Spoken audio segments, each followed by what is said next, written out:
الله أكبر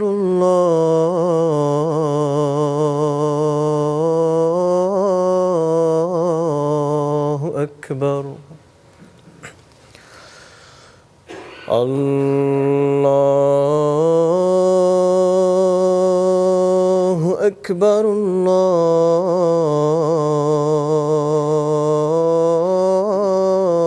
الله أكبر أشهد أن لا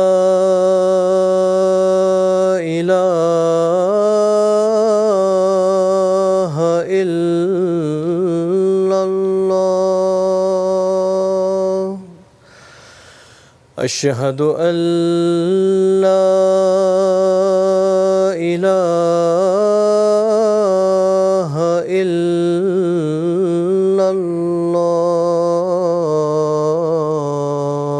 الله أشهد أن محمدًا رسول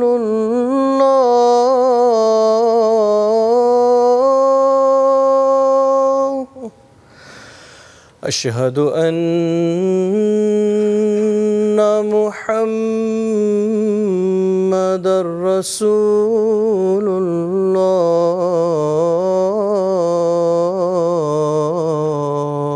الله حي على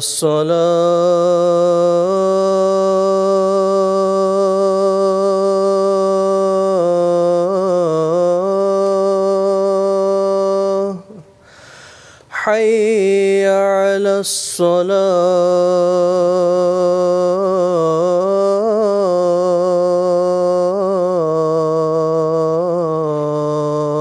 الصلاة حي على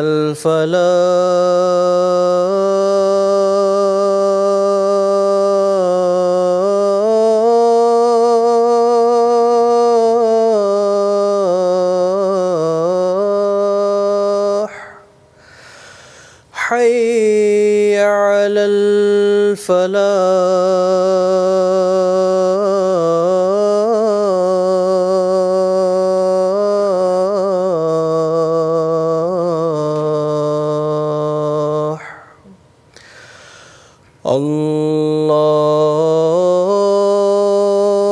الله أكبر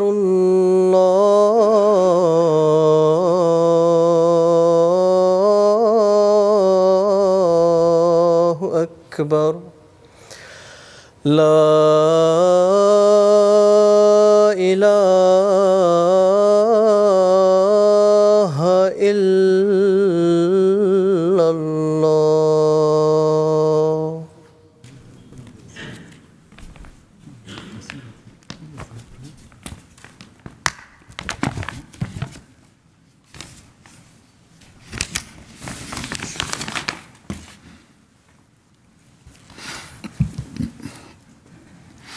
السلام عليكم ورحمة الله. أشهد أن لا إله إلا الله وحده لا شريك له وأشهد أن محمدًا عبده ورسوله أما بعد فأعوذ بالله من الشيطان الرجيم بسم الله الرحمن الرحيم الحمد لله رب العالمين الرحمن الرحيم مالك إياك نعبد وإياك نستعين اهدنا الصراط المستقيم صراط الذين أنعمت عليهم غير المغضوب عليهم ولا الضالين.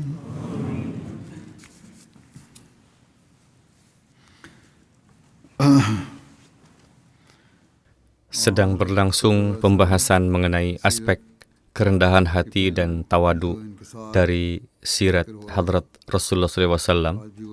Hari ini pun pembahasan yang sama dilanjutkan. Betapa tingginya standar kerendahan hati beliau SAW. Beliau biasa menzahirkannya dengan memberikan contoh-contoh dari hal-hal yang kecil.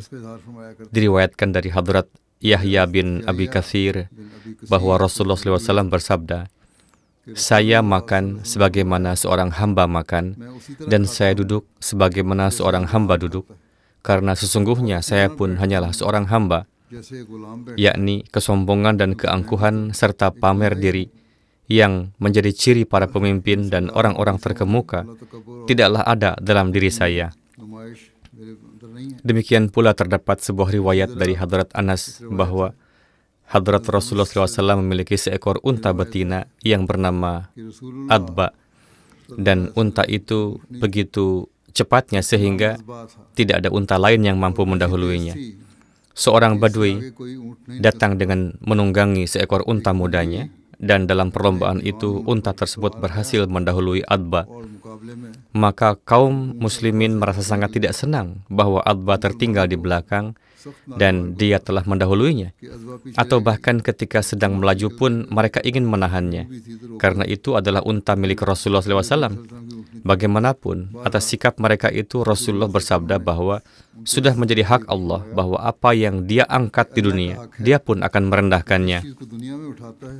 Tidak ada sesuatu yang perlu dimarah-marahi dalam hal ini, karena memang demikianlah yang Allah Ta'ala lakukan. Segala sesuatu yang naik pasti akan turun pula.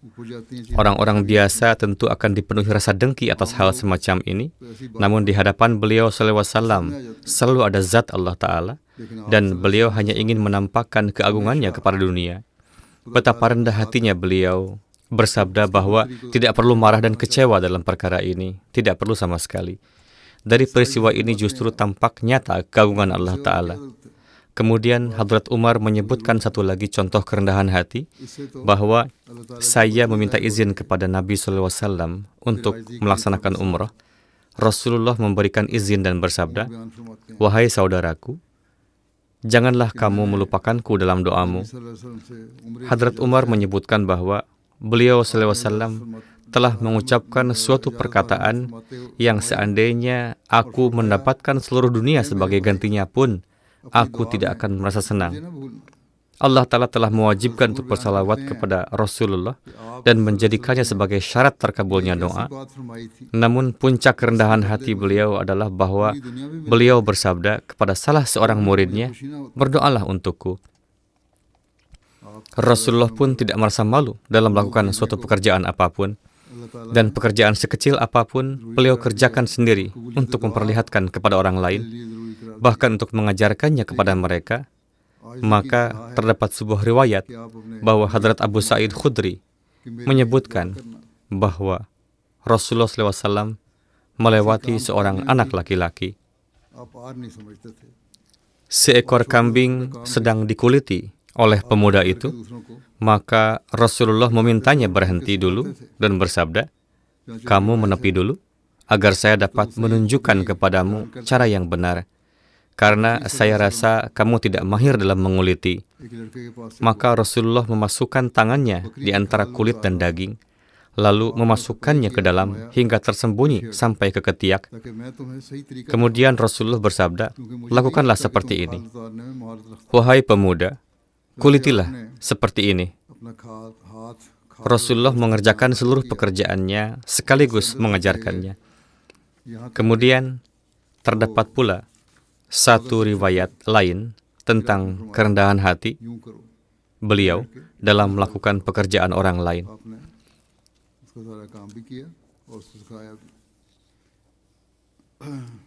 Diriwayatkan dari putri Hadrat Khabbab bahwa ia datang kepada Rasulullah untuk memerahkan susu kambing dan membawa kambing untuk diperahkan susunya.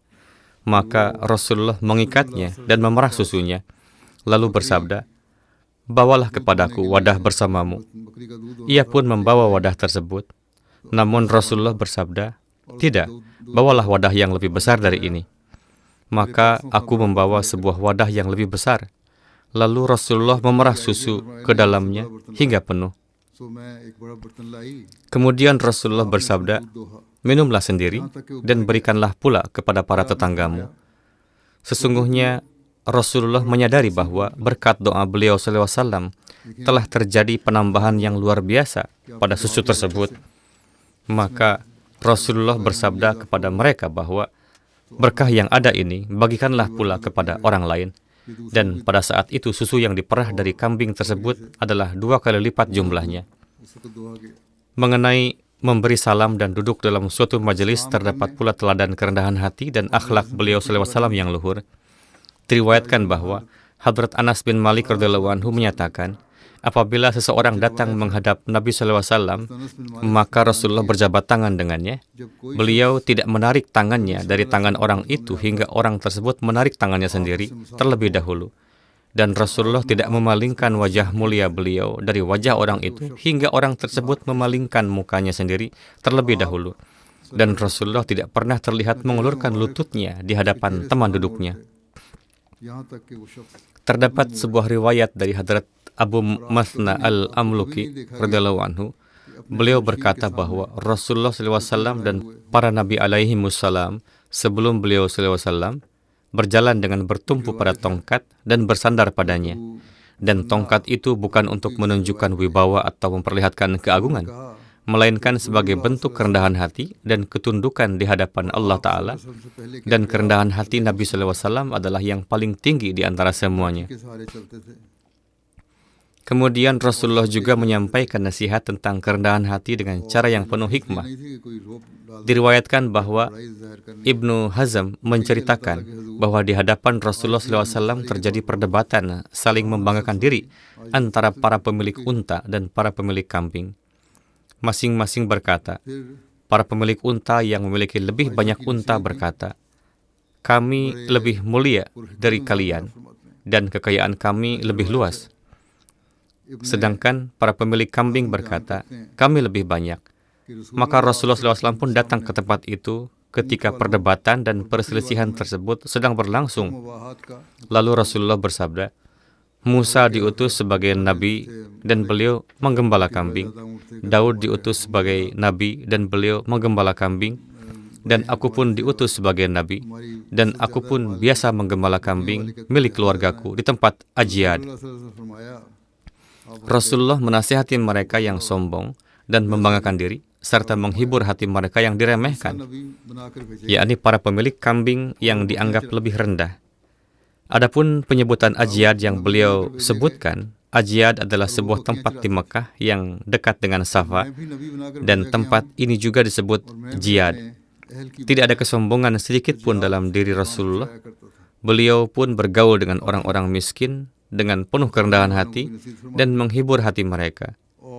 Diriwayatkan dari Hadrat Anas bin Malik radhiyallahu anhu bahwa di antara penduduk Badiyah, yakni mereka yang tinggal di pedesaan, terdapat seorang laki-laki yang bernama Zair.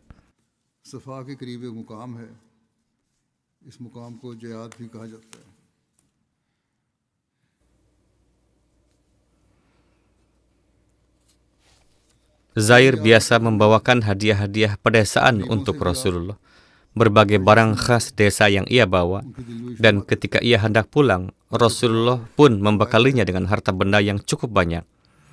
Rasulullah biasa bersabda bahwa Zair adalah sahabat Badiyah kami, yakni sahabat yang tinggal di desa, dan kami adalah sahabat kotanya. Pada suatu hari, Zair sedang menjual dagangannya di pasar, ketika Nabi Karim SAW datang menghampirinya dan memeluknya dari belakang dengan mendekap ke dada beliau SAW.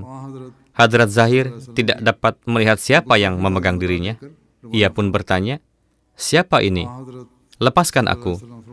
Namun ketika ia berbalik dan melihat, ia pun mengenali Nabi SAW, maka ia pun menyandarkan punggungnya ke dada mulia Rasulullah SAW. Rasulullah lalu mulai berseru, "Siapa yang akan membeli budak ini?" Hadrat Zahir berkata, "Ya Rasulullah, kalau begitu tentu Anda akan mendapati saya sebagai barang dagangan yang merugi." Nabi Karim SAW bersabda bahwa di sisi Allah, engkau bukanlah barang dagangan yang merugi. Atau Rasulullah bersabda bahwa di hadapan Allah, engkau sangat berharga.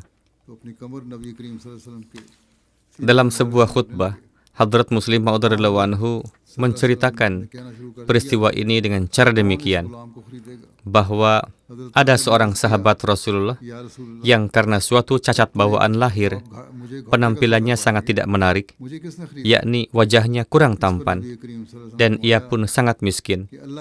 Tubuh dan pakaiannya penuh debu, dan dalam keadaan demikian berlumuran keringat. Ia sedang menjualkan barang milik seseorang di pasar. Namun sahabat ini memiliki sesuatu yang sangat berharga di hati Rasulullah, dan Rasulullah sangat menghargainya. Dalam keadaan seperti itulah, ketika sahabat itu sendiri merasa jijik terhadap dirinya sendiri, ia merasa bahwa dirinya berlumuran keringat, debu menempel di tubuhnya, dan mungkin ia pun merasa gelisah. Rasulullah datang menghampirinya dari belakang, dan sebagaimana orang bermain dengan anak-anak, Rasulullah menutup kedua matanya dengan tangan beliau sallallahu alaihi wasallam. Ia meraba-raba dan mengetahui bahwa itu adalah tangan Rasulullah sallallahu alaihi wasallam. Karena tubuh beliau tidak berbulu atau sangat sedikit bulunya, dan tubuh beliau sangat lembut, maka ia pun dengan penuh kasih sayang mulai menggosok-gosokkan tubuhnya ke tubuh Rasulullah, sehingga tubuh dan pakaian Rasulullah pun mulai menjadi kotor. Namun Rasulullah sama sekali tidak merasa keberatan. Rasulullah meletakkan tangan di atas pundaknya dan bersabda, "Ini adalah hambaku. Adakah orang yang mau membelinya?" Mendengar itu, hatinya pun terasa penuh, yakni hati sahabat tersebut, dan ia berkata kepada beliau sallallahu alaihi wasallam, "Wahai tuanku, ini adalah barang yang tidak berguna dan tidak berharga. Siapa yang mau membelinya?" Rasulullah bersabda, "Sama sekali tidak demikian. Di sisi Allah Ta'ala sangat berharga."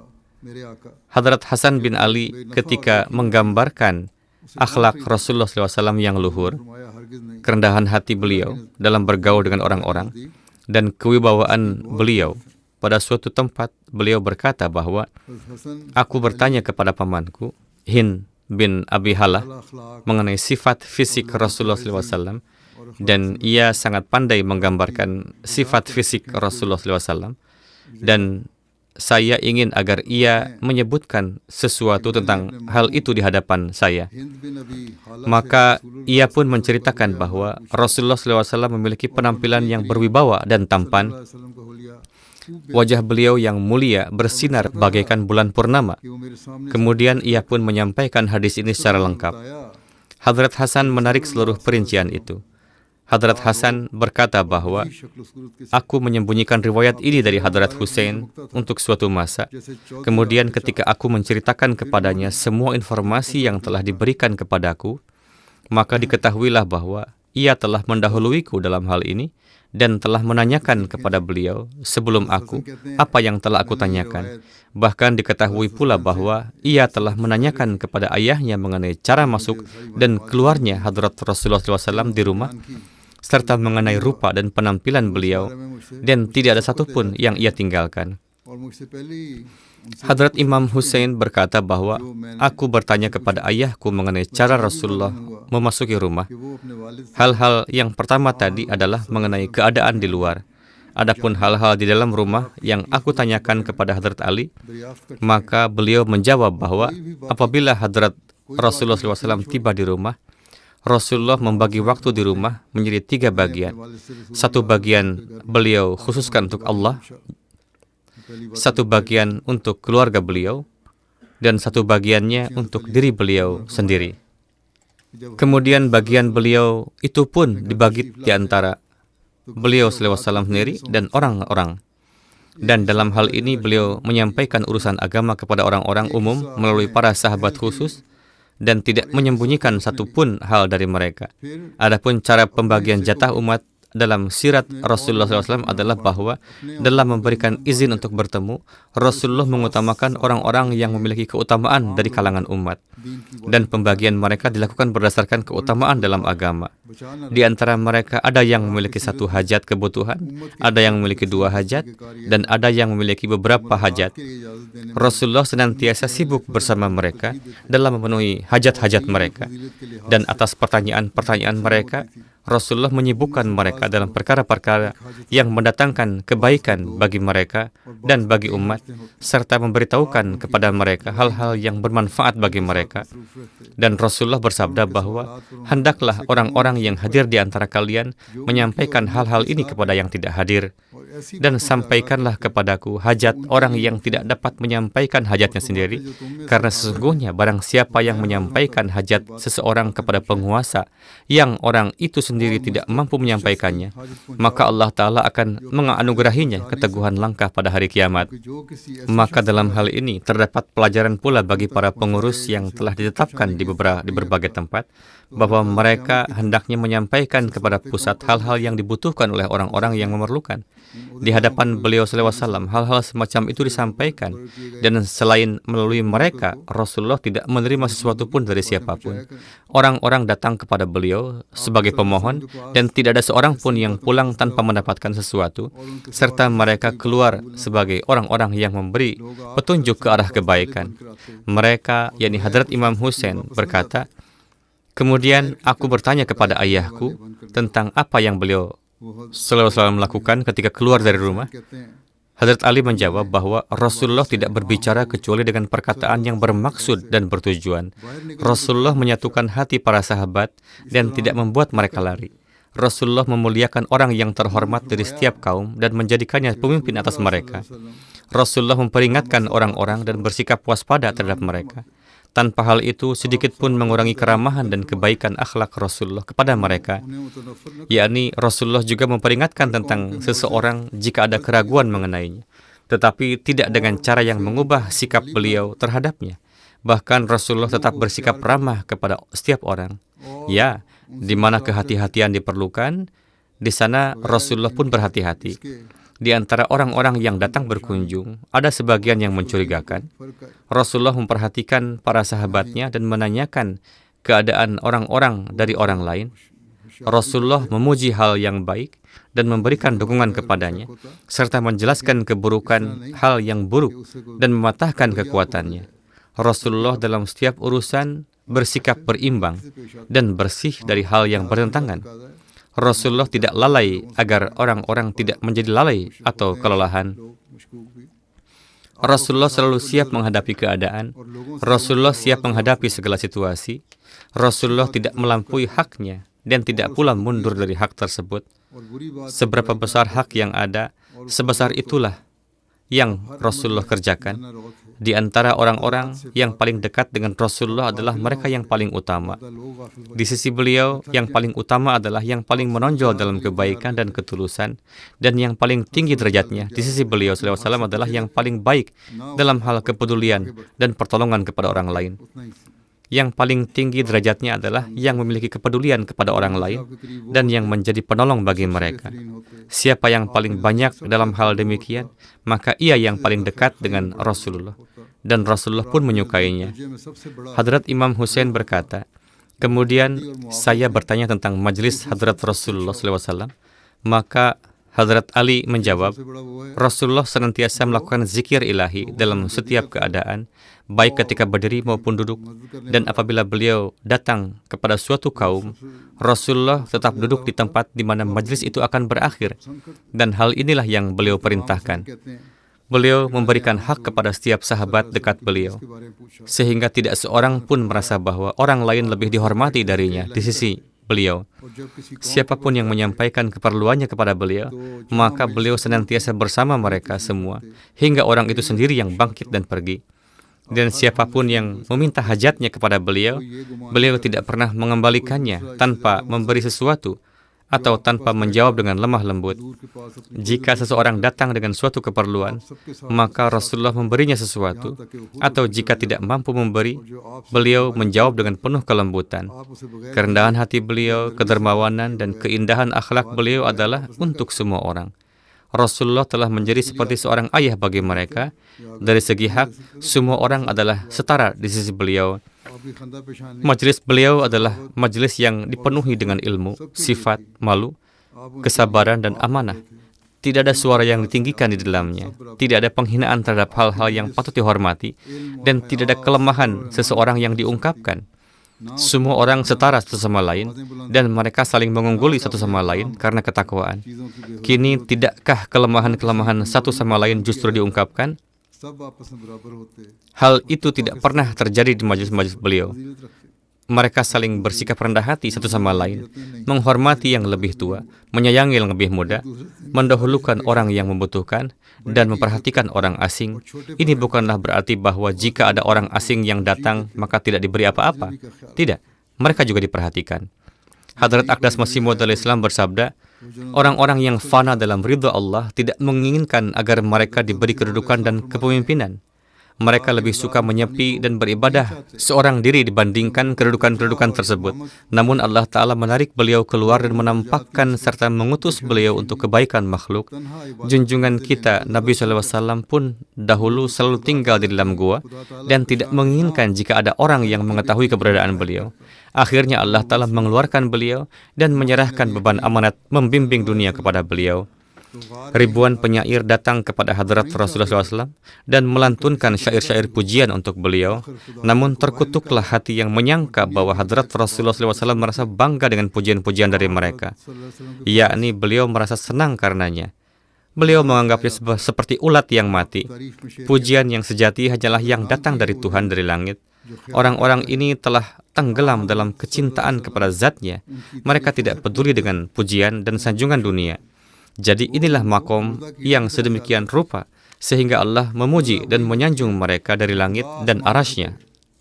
Kemudian Hadrat Aqdas Masih Maud Islam bersabda, seorang Nasrani datang kepada Rasulullah SAW.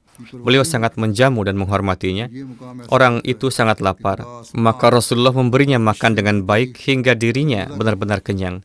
Pada malam harinya, beliau memberikan selimut beliau kepada orang itu. Ketika orang itu tertidur, ia mengalami diare yang sangat keras, sehingga ia tidak mampu menahannya dan buang hajat di dalam selimut tersebut. Ketika pagi tiba, ia berpikir bahwa orang-orang akan merasa jijik melihat keadaannya. Karena malu, ia pun pergi meninggalkan tempat itu. Ketika orang-orang melihatnya, mereka melaporkan kepada Rasulullah bahwa orang Nasrani itu telah mengotori selimut. Diarenya ia lakukan di dalamnya. Rasulullah SAW bersabda, berikan kepada saya agar saya yang membersihkannya. Orang-orang berkata, Huzur, mengapa Anda bersusah payah? Kami yang ada di sini akan membersihkannya. Hadrat Rasulullah SAW bersabda, ia adalah tamuku, maka ini adalah tugasku. Lalu beliau bangkit, meminta air dibawakan, dan mulai membersihkannya sendiri. Dengan kerendahan hati yang luar biasa, beliau membersihkan kotoran yang ditinggalkan tamunya itu. Ketika orang Nasrani itu telah berjalan sejauh 1 kos, ia teringat bahwa salib emasnya tertinggal di atas tempat tidur. Maka ia pun kembali dan melihat bahwa Huzur sedang membersihkan sendiri kotoran itu dari selimut. Ia pun merasa malu dan berkata, seandainya ini milikku, aku tidak akan pernah mau mencucinya. Dari peristiwa ini, ia berpikir bahwa orang yang memiliki kerendahan diri dan kerendahan hati seperti ini pastilah berasal dari Allah Ta'ala. Maka ia pun masuk Islam setelah menyaksikan perbuatan beliau itu. Wahyu pertama yang turun kepada Hadrat Rasulullah SAW pun mencerminkan kerendahan hati beliau. Hadrat Muslim Maud radhiyallahu anhu saat menyebutkan peristiwa Gua Hiro bersabda, wahyu pertama turun di Gua Hiro ketika Jibril menampakkan diri kepada Rasul Karim SAW dan berkata, Iqra, yaitu bacalah. Sebagai jawabannya, Rasulullah bersabda, Ma ana biqari, aku tidak bisa membaca. Maksudnya adalah agar beban ini jangan diletakkan kepadaku, karena pada saat itu tidak ada kitab yang diletakkan di depan Rasulullah SAW yang harus beliau baca.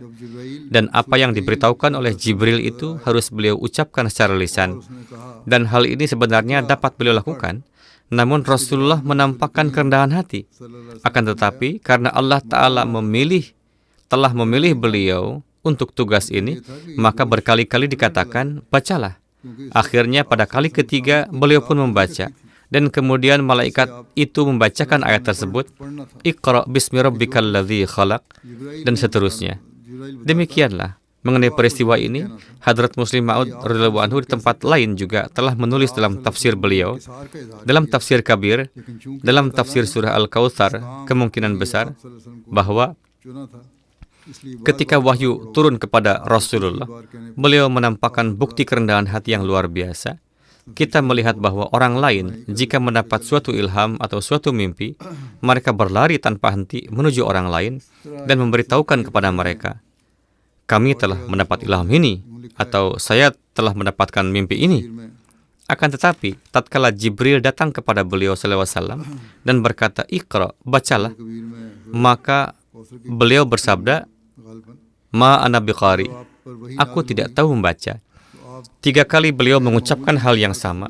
Namun, ketika beliau melihat bahwa Allah Ta'ala terus bersikeras dalam hal ini, maka beliau pun melaksanakan perintah tersebut dan melaksanakannya dengan keberanian yang sedemikian rupa, sehingga beliau tidak berkata seperti Hadrat Musa alaihissalam yang mengatakan, Wahai Tuhanku, berikanlah kepadaku seorang pendamping. Akan tetapi, beliau seorang diri menanggung beban ini dan tidak meminta pendamping apapun untuk membantu. Hadrat Muslim Maud radhiyallahu anhu kemudian bersabda, satu contoh lain dari kerendahan hati beliau adalah bahwa pada suatu hari, seorang sahabat Ansar jatuh sakit dan beliau SAW pergi untuk menjenguk dan merawatnya. Dalam perjalanan pulang, sahabat Ansar itu memberikan seekor kuda kepada Rasulullah sebagai tunggangan dan berkata kepada putranya agar menemani Rasulullah SAW, karena mungkin Rasulullah akan kesulitan mencari orang lain, yakni mungkin tidak ada orang lain yang bisa menemani dalam perjalanan. Dan ketika kembali, bawalah kudanya pulang. Tidak lama kemudian, putranya kembali. Sang ayah bertanya kepada putranya, saya telah mengutusmu bersama Rasulullah SAW agar beliau terlindungi di perjalanan, dan kuda pun sudah jinak. Namun mengapa kamu justru kembali? Putranya menjawab, saya tidak punya pilihan lain. Ketika Rasulullah keluar, beliau bersabda kepada saya, duduklah juga di belakangku. Lalu saya menjawab, wahai Rasulullah, saya tidak dapat berlaku tidak sopan seperti itu. Rasulullah bersabda, kalau begitu saya pun tidak dapat membiarkanmu berjalan kaki sementara saya berkuda. Kamu harus ikut naik kuda bersama saya, atau pulanglah ke rumah. Oleh karena itu, saya, yakni putranya berkata, maka saya pun kembali. Dan saya menganggap itu lebih baik. Sementara Rasulullah SAW pergi dengan menunggangi kuda, seorang diri. Ada sebuah riwayat, Hadrat Abdullah menuturkan, Rasulullah SAW tidur di atas sebuah tikar. Ketika beliau bangun, bekas tikar itu membekas di sisi punggung beliau. Ia berkata, wahai Rasulullah, seandainya kami membuatkan sebuah tempat tidur untuk Anda. Rasulullah bersabda, apa urusanku dengan dunia? Sahabat itu berkata, kami akan membuat sebuah tempat tidur yang lembut untuk Anda. Rasulullah bersabda, apa urusanku dengan dunia? Aku hanyalah seperti seorang musafir yang berteduh sejenak di bawah sebuah pohon, kemudian melanjutkan perjalanan dan meninggalkannya. Dalam Sahih Bukhari terdapat sebuah riwayat dari Hadrat Umar, meriwayatkan, suatu kali saya hadir menghadap Rasulullah. Beliau sedang beristirahat di kamar atas beliau, dan saat itu beliau berada di atas sebuah tikar. Tidak ada sesuatu pun di antara beliau dan tikar tersebut. Di bawah kepala beliau terdapat sebuah bantal dari kulit yang diisi dengan sabut kurma. Di dekat kaki beliau terdapat tumpukan daun pohon akasia. Dan di dekat kepala beliau tergantung beberapa lembar kulit mentah. Dan saya pun melihat bekas tikar itu di punggung beliau. Entah itu tikar yang digelar atau sejenis hamparan. Apapun itu. Saya melihat hal itu. Menuturkan, saya pun menangis. Lalu Rasulullah bertanya, apa yang membuatmu menangis?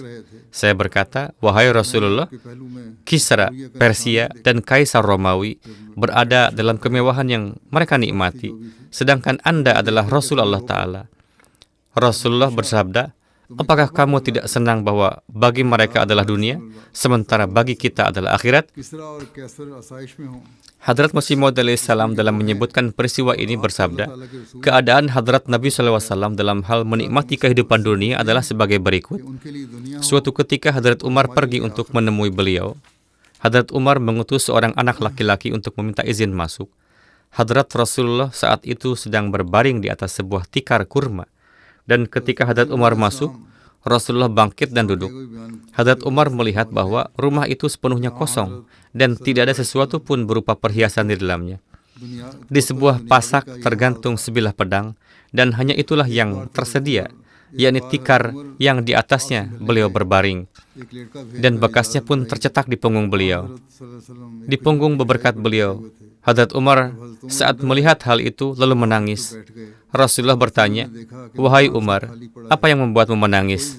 Hadrat Umar berkata, "Kisra dan Kaisar memiliki segala sarana kemewahan, sedangkan Anda yang merupakan Rasul Allah dan Raja dua alam berada dalam keadaan seperti ini." पर बने हुए थे Hadrat Nabi SAW bersabda, "Wahai Umar, apa urusanku dengan dunia? चीज ने रुलाया Aku menjalani hidup seperti seorang musafir yang menunggangi unta menuju tujuannya. उनके हाथ Di perjalanan padang pasir, karena teriknya panas yang sangat menyengat, ia melihat sebuah pohon, lalu beristirahatlah sejenak di bawah naungannya, dan tatkala keringatnya sedikit mengering, ia pun kembali melanjutkan perjalanan. मैं तो उस मुसाफिर की तरह Rasulullah pun senantiasa menampilkan akhlak yang lembut dan rendah hati, bahkan terhadap orang-orang yang bertabiat buruk. का रास्ता Diriwayatkan dari Hadrat Abu Hurairah radhiyallahu anhu, ada seorang laki-laki datang kepada Rasulullah untuk menagih haknya dan berbicara dengan nada yang keras.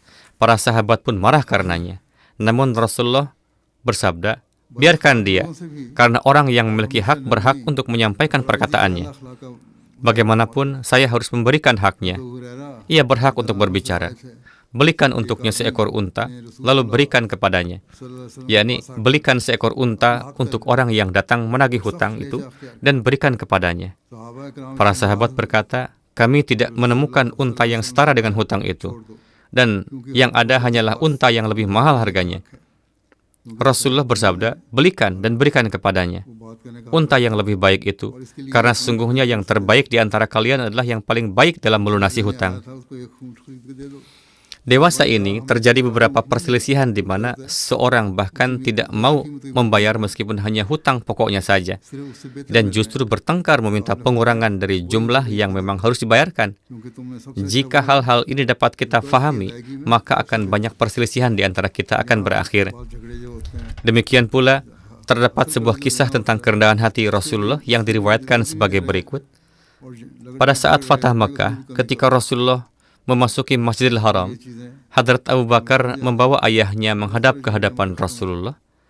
Ketika Rasulullah melihat, beliau bersabda, "Wahai Abu Bakar, पता मक्का के seharusnya Anda biarkan orang tua yang sudah lanjut usia ini tinggal di rumah saja. Saya sendiri yang akan mendatanginya." अपने वालिद को Atas hal ini, Hadrat Abu Bakar berkata, "Wahai Rasulullah, beliau ini lebih layak untuk menghadap ke hadapan Anda daripada Anda yang datang kepadanya." फरमाया Hadrat Abu Bakar mendudukkan ayahnya di hadapan Hadrat Rasulullah. Lalu Rasulullah mengusap dadanya dan bersabda, "Masuklah ke dalam Islam, niscaya Anda akan selamat." Maka Abu Quhafah pun memeluk Islam. आपकी खिदमत में हाजिर होते ना ये Demikian pula mengenai riwayat tentang kehidupan sederhana beliau di rumah, terdapat riwayat dari Hadrat Aisyah radhiyallahu anha उठाया bahwa pintu-pintu Hadrat Rasulullah terbuka bagi semua orang. Tidak ada penjaga pintu yang berdiri untuk beliau, dan tidak pula disajikan makanan-makanan dalam wadah-wadah besar setiap pagi dan petang untuk beliau. Yakni tidak ada makanan-makanan mewah yang tersaji. Siapapun yang ingin bertemu dengan Hadrat Rasulullah dapat dengan mudah menemui Rasulullah. Beliau duduk di atas lantai dan meletakkan makanannya pun di atas lantai. खोले थे Beliau mengenakan pakaian sederhana dan kasar, menunggangi keledai, mendudukkan orang-orang di belakang kendaraan beliau, dan setelah makan, beliau menjilati jari-jari beliau, yakni membersihkannya. नहीं पेश होते Mengenai menjilati jari-jari ini pun terdapat sebuah hadis dalam Bukhari bahwa Hadrat Rasulullah bersabda, setelah makan, sebelum membersihkan tangan, yakni sebelum mencucinya, hendaklah seseorang menjilati jari-jari tangannya. Mengenai menjilati jari-jari ini, dalam syarah Bukhari, Hadrat Zainul Abidin Waliullah Shah Shah Sahib telah menulis, ini adalah sebuah catatan beliau, bahwa Hadrat Sayyid Dr. Mir Muhammad Ismail Sahib berkata bahwa hal ini telah terbukti melalui pengalaman seluruh dokter dan semua tabib sepakat mengenai hal ini, bahwa jari-jari tangan manusia memiliki kekuatan sentuhan yang istimewa. Misalnya, jika kita ingin mengetahui kelembutan suatu kain, maka kita tidak dapat memperkirakan kelembutannya kecuali dengan jari-jari tangan. Padahal kekuatan sentuhan terdapat di seluruh tubuh. Namun selain tangan, misalnya jika kita ingin memperkirakan kelembutan dengan kaki, kita tidak akan sepenuhnya berhasil. Ya, terdapat suatu pengaruh listrik tertentu yang hanya terbatas pada tangan, bahkan hanya pada jari-jari saja. Bukan sekedar tangan, melainkan hanya pada jari-jari tangan saja. Dan jari-jari tangan memiliki hubungan khusus dengan mata yang merupakan alat perhatian. Oleh karena itu, para praktisi yang melakukan teknik fokus seperti mesmerism atau hipnotis akan lebih banyak mengarahkan pandangan mata mereka ke arah jari-jari orang yang sedang dipengaruhi.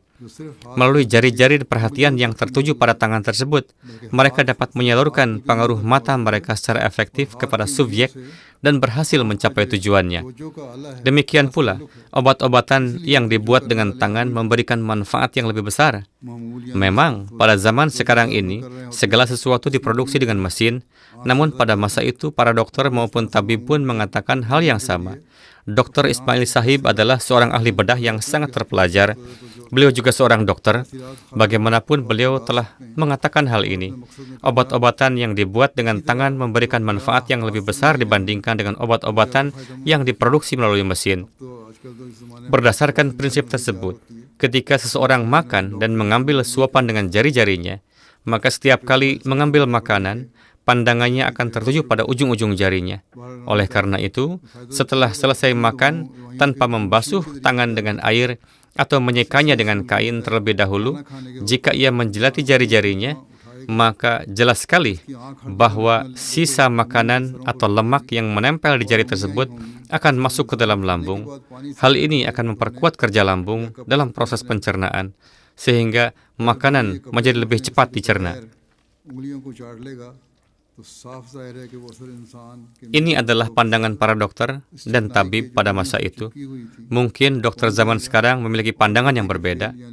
Namun, bagaimanapun juga, Rasulullah telah bersabda bahwa menjilati sisa makanan yang menempel di tangan setelah makan itu mengandung kebaikan atau manfaat. Dalam riwayat Bukhari disebutkan, "Fala yamsa yadahu hatta yala'aqaha atau yula'iquha." Janganlah ia mengusap tangannya hingga ia menjilatinya atau menyuruh orang lain menjilatinya. Para pensyarah menulis mengenai menyuruh orang lain menjilatinya bahwa yang dimaksud adalah hendaknya ia menyuruh pelayannya atau putranya atau orang yang tidak merasa jijik untuk menjilati jari-jari itu agar menjilatinya. Padahal bagi orang yang makan, apa perlunya melakukan hal itu karena ia sendiri pun bisa menjilatnya. Alhasil, para pensyarah terkadang sampai ke tempat yang jauh dari maksud sebenarnya. Bagaimanapun juga, hal itu tidaklah pantas dan tampak bertentangan dengan martabat manusia apabila seseorang meminta orang lain untuk menjilati jari-jarinya. Maknanya, bagaimanapun bisa saja adalah bahwa setelah makan, seseorang hendaknya menjilati dan membersihkan jari-jarinya sendiri, dan juga memberitahu orang-orang yang berada di bawah tanggungannya dan asuhannya agar mereka pun menjilati dan membersihkan jari-jari mereka masing-masing, sehingga mereka pun dapat memperoleh manfaat medis dan tujuan-tujuan lain yang tersembunyi dalam sabda Hadrat Rasulullah SAW ini. Hadrat Rasulullah tidak pernah menganggap hina pekerjaan membersihkan dan menyapu masjid. Diriwayatkan dari Hadrat Yaqub bin Zaid radhiyallahu anhu bahwa Rasulullah biasa membersihkan debu yang masuk ke dalam masjid dengan sebuah tongkat. Yakni yang dapat difahami dari hal ini adalah bahwa Rasulullah biasa membersihkan dan menyapunya dengan mengikatkan kain atau semacamnya di ujung tongkat tersebut. Hadrat Abu Hurairah meriwayatkan bahwa Jibril sedang duduk di sisi Rasulullah. Lalu Rasulullah memandang ke langit dan tampaklah seorang malaikat sedang turun. Jibril berkata, ini adalah malaikat yang sejak hari penciptaannya hingga saat ini belum pernah turun sekalipun. Ketika melihat malaikat itu turun, ia berkata, "Wahai Muhammad SAW, Tuhanmu telah mengutus aku kepadamu. Allah Ta'ala berfirman bahwa apakah dia harus menjadikanmu seorang nabi yang raja, ataukah seorang rasul yang hamba?" Jibril berkata, "Wahai Muhammad SAW, rendahkanlah dirimu di hadapan Tuhanmu." Maka Rasulullah bersabda, "Bahkan jadikanlah aku sebagai seorang Rasul yang hamba." Inilah fitrah Rasulullah SAW. Seandainya Jibril pun tidak mengatakannya, Rasulullah tetap akan mengucapkan hal yang sama. Dan inilah yang senantiasa Rasulullah ajarkan serta sampaikan kepada para pengikutnya, yakni, sesungguhnya aku hanyalah seorang manusia yang menjadi Rasul. Alhasil, inilah makna dari riwayat tersebut, bahwa ketika kesempatan itu datang, dengan penuh kerendahan hati Rasulullah bersabda, "Aku tidak ingin menjadi seorang Rasul yang raja, melainkan aku ingin menjadi seorang hamba Allah yang lemah dan Rasulnya." Dan inilah yang disebutkan dalam kalimah ini kita, mengenai bagaimana seharusnya seorang Muslim sejati bersikap rendah hati. Dalam sebuah riwayat, Hadrat Iyad bin Himar menyebutkan bahwa Hadrat Rasulullah SAW bersabda, "Sesungguhnya Allah Ta'ala telah mewahyukan kepadaku agar kalian senantiasa merendahkan diri, sehingga tidak ada seorang pun yang berbuat zalim kepada orang lain, dan tidak ada seorang pun yang menyombongkan diri atas orang lain." Hamba beliau yang setia, Hadrat Masih Maud alaihissalam, menasihati kita dengan bersabda, "Hendaklah merendahkan diri. Mempelajari kerendahan hati tidaklah sulit. Apa yang perlu dipelajari darinya? Manusia itu sendiri memang lemah dan ia diciptakan justru untuk bersikap rendah hati. Ma khalaqtul jinna wal insa illa liya'budun." Yakni, aku tidak menciptakan jin dan manusia melainkan agar mereka beribadah kepadaku. Kesombongan dan sejenisnya adalah hal-hal yang dibuat-buat. Jika seseorang meninggalkan hal-hal yang dibuat-buat itu, maka dalam fitrahnya hanya akan tampak kerendahan hati. Sambil menasihati kita dan menjelaskan kedudukan dan kerendahan hati Hadrat Rasulullah, Hadrat Masih Maud alaihissalam di suatu tempat bersabda, "Allah Ta'ala Maha Pengasih lagi Maha Pemurah. Dia memelihara manusia dengan segala cara dan mengasihinya. Dan karena kasih sayang itulah, Dia mengutus para utusan dan Rasulnya agar mereka menyelamatkan penduduk dunia dari kehidupan yang penuh dosa. Namun kesombongan adalah penyakit yang sangat berbahaya. Barang siapa yang terjangkit penyakit ini, maka itu adalah kematian rohani baginya. Aku sungguh-sungguh mengetahui bahwa penyakit ini bahkan lebih besar daripada pembunuhan. Orang yang sombong menjadi saudara syaitan, karena kesombonganlah yang telah menghinakan dan merendahkan syaitan. Oleh karena itu, syarat seorang mukmin adalah bahwa di dalam dirinya tidak terdapat kesombongan, melainkan kerendahan hati, ketundukan, dan kehinaan diri harus ada padanya. Dan inilah ciri khas para utusan Allah. Pada diri mereka terdapat kerendahan hati dan ketundukan yang sangat tinggi, dan sifat ini paling menonjol terdapat pada diri Hadrat Rasulullah SAW. Kepada salah seorang pelayan beliau pernah ditanya, "Bagaimana perlakuan Rasulullah terhadapmu?" Ia menjawab, "Sesungguhnya beliaulah yang lebih banyak melayani aku daripada aku melayani beliau." Allahumma salli ala Muhammad wa ali Muhammad wa barik wa sallim. Inilah teladan akhlak yang mulia dan kerendahan hati, dan ini pun adalah kenyataan bahwa di antara orang-orang terdekat, para pelayan adalah mereka yang senantiasa hadir di sekeliling setiap saat. Oleh karena itu, jika seseorang ingin melihat contoh ketundukan, kerendahan hati, kesabaran, dan ketabahan seseorang, maka hal itu dapat diketahui melalui mereka.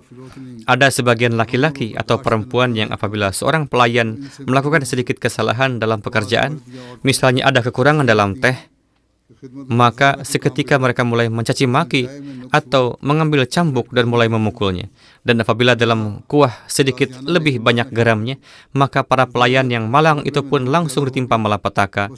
Selanjutnya adalah urusan dengan orang-orang miskin. Mereka berada dalam keadaan kelaparan dan mencukupkan diri dengan roti-roti kering. Namun meskipun mengetahui keadaan mereka, orang-orang seperti itu tetap tidak memedulikannya. Mereka justru menjadikan kaum miskin sebagai bahan ujian ketika mereka datang meminta-minta. Ketika seorang miskin datang meminta kepada orang kaya, Allah Ta'ala sedang menguji orang kaya tersebut. Kebaikan yang sejati ialah memenuhi kebutuhan mereka. Allah Ta'ala adalah pencipta setiap zarah. Tidak ada seorang pun yang dapat menandinginya. Melalui perlakuan terhadap kaum miskin itulah dapat diketahui sejauh mana seseorang memiliki rasa takut kepada Allah Ta'ala atau tidak. Ukuran rasa takut kepada Allah tampak dari cara seorang memperlakukan orang-orang miskin, bukan dari perlakuannya yang baik kepada orang kaya. Semoga Allah telah menganugerahkan kepada kita taufik untuk menempuh jalan-jalan kerendahan hati dengan mengikuti ajaran Hadrat Rasulullah SAW dan sunnah beliau. Setelah salat, saya juga akan memimpin salat jenazah gaib untuk almarhum Malik Daud Mahmud Sahib, putra Muhammad Ishaq Sahib yang berasal dari Vihari dan kini berdomisili di Karachi. Beliau telah wafat beberapa hari yang lalu. Innalillahi wa inna ilaihi raji'un. Dengan karunia Allah Ta'ala, beliau adalah seorang musi. Kakek beliau, Muhammad Din Sahib, adalah penduduk desa Bartanwala, distrik Sialkot. Pada tahun 14, beliau berbaiat di tangan Hadrat Khalifatul Masih kedua radhiyallahu anhu. Kemudian Malik Daud Sahib mendapat taufik untuk berkhidmat di tangan lokal, di tingkat lokal sebagai sadar jemaat, sekretaris mal, dan juga di Ansarullah. Di antara keluarga yang tinggalkan terdapat 3 putri dan 4 putra. Salah seorang putra beliau, Muhammad Akmal Sahib, adalah seorang mubalik yang sedang bertugas di Gambia dan mendapat taufik untuk berkhidmat di sana. Karena berada di medan tugas, beliau tidak dapat menghadiri pemakaman ayahnya. Putra beliau yang merupakan mubalik ini, Akmal Sahib, menulis, "Ayah adalah seorang manusia yang sangat periang, murah senyum, dan bersemangat dalam hidupnya. Beliau memiliki semangat yang besar dalam bertablik, dan setiap kali pergi ke tanah-tanah miliknya di Sind pun, beliau selalu mencari kesempatan untuk bertablik, menyampaikan dakwah kepada orang-orang. Selama undang-undang ketat belum disahkan di Pakistan, beliau selalu membawa pamflet bersamanya dan senantiasa bertablik, sehingga dengan cara itu beliau berhasil mempengaruhi banyak orang. Beliau adalah seorang yang sangat gemar menjamu tamu. Siapapun tamu yang datang, baik tamu dari markaz maupun tamu lainnya, beliau selalu menyambutnya dengan penuh keramahan. Beliau telah menjadikan rumahnya sebagai salat center, hingga akhirnya salat center itu terwujud, dan salat berjamaah pun diselenggarakan di sana. Dikatakan bahwa setelah salat subuh, beliau juga selalu membaca Al-Quran dengan suara yang keras. Orang-orang dari jemaat-jemaat lain pun datang ke salat center beliau untuk melaksanakan salat Jumat. Beliau juga kerap berkata, ketika pergi ke ladang-ladang dan tanah-tanah miliknya, bahwa saya pergi ke ladang saya dan menunaikan salat nafal di setiap sudutnya. Dan karena itulah Allah Ta'ala memberkati panen saya, sehingga hasilnya menjadi 2 kali lipat dibandingkan orang lain. Demikian pula rumah yang telah beliau bangun di kampungnya. Beliau berkata kepada anak-anaknya bahwa beliau ingin menyerahkan seluruhnya secara permanen kepada jemaat agar menjadi pusat jemaat, dan beliau pun benar-benar menyerahkannya. Keramahan dalam menjamu tamu adalah sifat beliau yang paling menonjol. Begitu pula melayani sesama. Taat sepenuhnya kepada jemaat dan mendengarkan khutbah-khutbah. Itulah sifat-sifat istimewa beliau. Semoga Allah Ta'ala mengampuni beliau.